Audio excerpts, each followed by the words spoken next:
కాదమ్మా ఒక అర్జీ రాసి మీ డీటెయిల్స్ రాసి సైట్ అలర్ట్ చేయండి. వచ్చిన తక్షణం ప్రియారిటీ లెటర్ షేపించి ఇస్తాను నేను.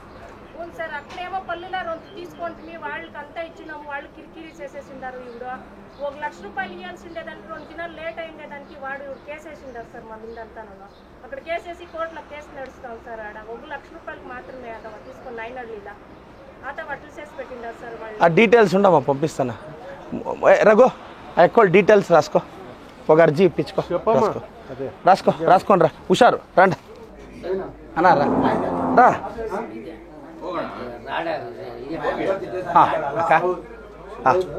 అవునా ఏం చెప్పండి ఏం కావాలా?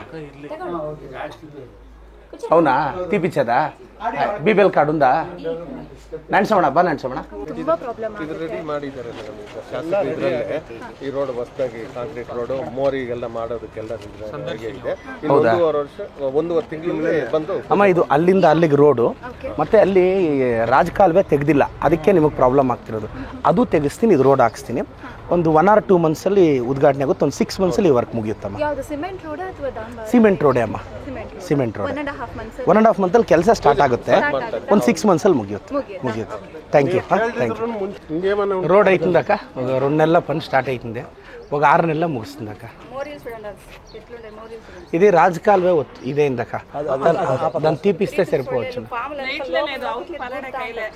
ఏడు లైట్ ಏನು ಸೈಜ್ ಇಡಾಡನ್ನ ಸರ್ ಉಮೇಶ್ ಶಂಕರ್ ಸರ್ ಏನು ಇಲ್ಲೇನಾದ್ರೂ ಈ ಮನೆಗೆ ಅನುಕೂಲ ಆಗಂಗೆ ಒಂದು ಲೈಟ್ ಪ್ರಾವಿಷನ್ ಮಾಡ್ಬೋದಾ? ಕಂಬ ಹಾಕೊಂಡು ಎಲ್ಲ ಹಾಕ್ಬೋದು. ಹಾಂ ಎಕ್ಸ್ಟೆಂಡ್ ಮಾಡ್ಕೊಂಡು ಈ ಕಡೆ ಇಲ್ಲಿ ಲೈಟ್ ಹಾಕಕ್ಕೆ ಏನು ಪ್ರಾವಿಷನ್ ಏನು ಸರ್? ಕಂಬ ಹಾಕೊಂಡು ಇಲ್ಲ ಏನು ಪ್ರಾವಿಷನ್ ಅದು ಯಾರು ಮಾಡೋದು? ಎಸ್ಟಿಮೇಟ್ ಮಾಡಬೇಕು ಸರ್, ಬೆಸ್ಕಾಂ ಕಡೆಯಿಂದ ಎಸ್ಟಿಮೇಟ್ ಮಾಡಿಸ್ಕೊಂಡು. ಹಾಂ ಕಂಬ ಅವರೇ ಹಾಕ್ತಾರಾ? ಇಲ್ಲ, ನಾವು ಹಣ ಕಟ್ಬೇಕು ಸರ್. ಎಷ್ಟು ಕಟ್ಬೇಕಣ್ಣ? ಒಂದು 20,000 ಆಗುತ್ತೆ ಸರ್. ಲೈನು ಆಮೇಲೆ ಮತ್ತೆ ಇದಕ್ಕೆ ಕಂಬಕ್ಕೆ 20-25 ಸಾವಿರ. ಏನು ಯಜಮಾನ್ರೆ? ಹಾಂ ಪ್ರಾವಿಷನ್. ಈಗ ಇಲ್ಲೊಂದು ಕಂಬ ಹಾಕಿ ಲೈಟ್ ಹಾಕ್ತಾರೆ.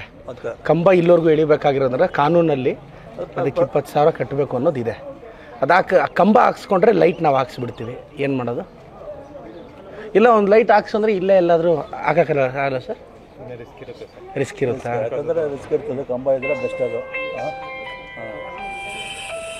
ಇರಿ KEB ಅವ್ರಿಗೆ ರಿಕ್ವೆಸ್ಟ್ ಮಾಡೋಣ. ಇವತ್ತು ನಾಳೆ ಅಲ್ಲ, ಒಂದ್ಸಲ ಹಾಕಿದ್ಮೇಲೆ ಅದು ಇರಬೇಕಲ್ಲ. ನಾನು ಮಾತಾಡಿ ನೋಡ್ತೀನಿ ರೀ ಯಜಮಾನ್ರೆ. 10 ಗುಂಟೆ ಬೋರುಕುಲ್ ಸಾಗುವಳಿಯಲ್ಲಿ ಹಾಕೊಂಡಿದ್ವಿ, ಪೊಸಿಷನಲ್ಲಿ ಇದ್ದೀವಿ. ಬಟ್ ಅವರು ಒತ್ತಾಯ ಮಾಡಿದ್ದಕ್ಕೆ ಲಾಸ್ಟಲ್ಲೇ ದರ್ಖಾಸ್ ಕಮಿಟಿಯಲ್ಲಿ 6.5 ಗುಂಟೆ ಆಯಿತು.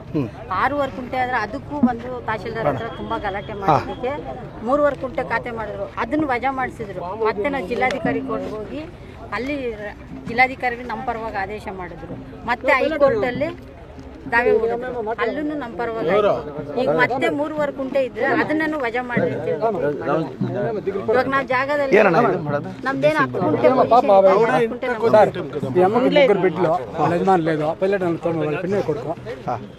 ಸರ್, ಏನಾದರೂ ಸ್ವಲ್ಪ ಎಜುಕೇಶನ್ ಬಗ್ಗೆ ಸ್ವಲ್ಪ ಹೆಲ್ಪ್ ಮಾಡಿ ಸರ್. ಸರಿ, ನಾನು ಮಾತಾಡ್ತೀನಿ. ಲೀಡರ್ಸ್ನ ಮಾತಾಡಿ ನನ್ನ ಕೈಲಿ ಏನಾಗುತ್ತೆ. 3 ಹೆಣ್ಮಕ್ಳು ಆಗ್ತಾ ಇಲ್ಲ ಓದೋದಕ್ಕೇನೋ ಓದಬೇಕು ಅಂತ ಇದ್ದಾರೆ. ಅದು ಮುಂದಕ್ಕೆ ಹೋಗೋಕೆ ಆಗ್ತಾ ಇಲ್ಲ. ನಾನು ನಮ್ಮ ಲೀಡರ್ಸ್ ಮಾತಾಡಿ ಏನಾಗುತ್ತೋ ಅದು ಅನುಕೂಲ ಮಾಡ್ತೀನಿ ಅಕ್ಕ. ಸರಿ ಅಕ್ಕ. ಹಾಂ ಎಲ್ಲ ತೋರಿಸ್ರಕ್ಕ? ಇದು ಹೌದಾ? ಸರಿ ಅಕ್ಕ, ನಾನು ಇದು ಮಾಡ್ತೀನಿ. ಅದೇ ಹೆಲ್ತ್ ಬಗ್ಗೆನೂ ಸ್ವಲ್ಪ ಇದೆ. ತಾವೆಲ್ಲಾದ್ರೂ ಕೆಲಸಕ್ಕೆ ಹೋಗ್ತೀರಾ ಅಕ್ಕ? ಕೆಲಸ ಇಲ್ಲ ಸರ್, ಒಂದು ಹಸು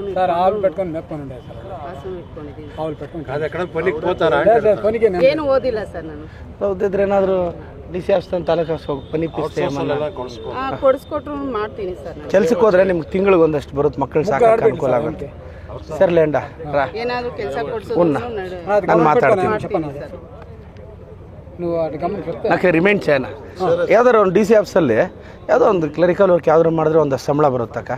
ಒಂದು 10-12 ಸಾವಿರ ಬರುತ್ತೆ, ಜೀವನ ನಡೆಯುತ್ತಲ್ಲಕ್ಕ. 14 ಅಲ್ಲ, ನಾನು ಮಾತಾಡ್ತೀನಿ. ಅಲ್ಲ ಅದೇನಿಲ್ಲ, ಅಲ್ಲಲ್ಲ ಹಂಗಲ್ಲ, ಇಲ್ಲಲ್ಲ ಕೊಡ್ತಾ ಅಂದರೆ ಅಂಥ ವರ್ಕೇ ಕೊಡ್ಸೋಣ. ಕ್ಲರಿಕಲ್ ಜಾಬು ಇದು ನಿಮಗೆ ಒಂದು ರೆಗ್ಯುಲರ್ ಇನ್ಕಮ್ ಬರುತ್ತಲ್ಲಕ್ಕ. 9 to 5 ಕೆಲಸ ಮಾಡೋದು. ಹಾಂ ಸರಿ ಅಕ್ಕ, ಸರಿ.